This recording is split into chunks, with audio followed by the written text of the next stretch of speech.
할렐루야. 사랑하는 대강의 가족 여러분, 오늘 하루도 하나님의 말씀과 동행하는 삶이 되길 소망합니다. 오늘 함께 나눌 하나님의 말씀은 사도행전 13장 13절에서 14절 말씀입니다. 바울과 및 동행하는 사람들이 바보에서 배 타고 밤빌리아에 있는 버가에 이르니 요한은 그들에게서 떠나 예루살렘으로 돌아가고 그들은 버가에서 더 나아가 비시디 안디옥에 이르러 안식일에 회당에 들어가 앉으니라. 아멘. 오늘 본문은 이 바나바와 함께한 바울의 제1차 전도 여행이 바보를 거치고 밤빌리아에 있는 버가를 거쳐서 비시디 안디옥에 이른 경로를 매우 간단하게 기록하고 있습니다. 여기서 비시디 안디옥은 그리스도인이라는 칭호를 얻은 안디옥과는 다른 안디옥입니다. 그리스도인이라는 칭호를 얻은 안디옥은 수리아의 수도인 안디옥으로 본문의 비시디 안디옥과는 다른 곳입니다.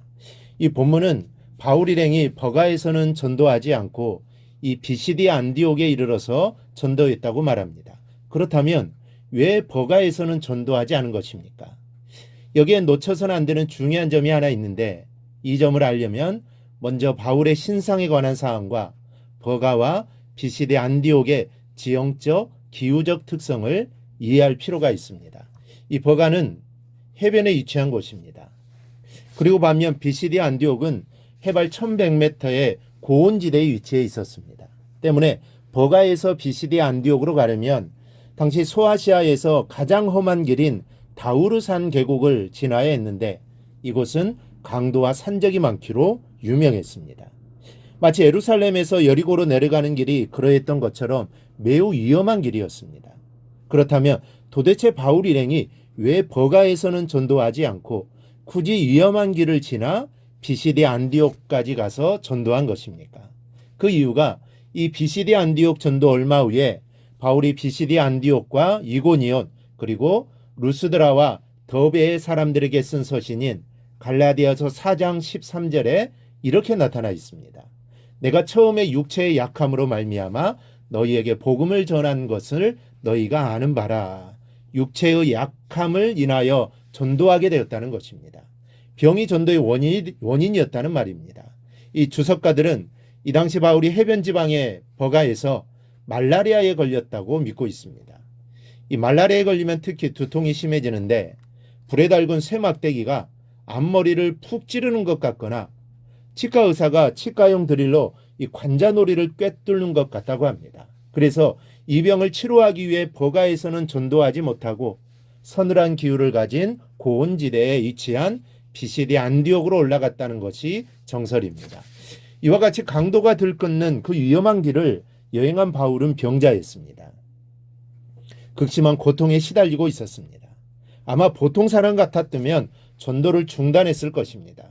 전도를 해도 안디옥으로 가서 치료하며 전도하기보다는 일단 고향으로 되돌아가 치료한 다음 건강이 회복되면 다시 시작했을 것입니다. 그러나 바울은 멈추지 않았습니다.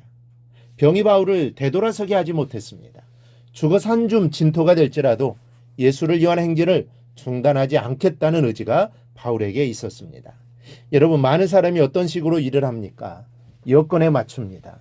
형편을 고려하고 시간을 고려합니다. 이치를 따지고 미리 다 계산해 본 다음 무리다 싶으면 아예 시작을 하질 않습니다. 일할 만한 분위기가 되고 여건이 무르익은 상태에서 하겠다는 것입니다. 물론 세상의 일은 그렇게 해야 합니다.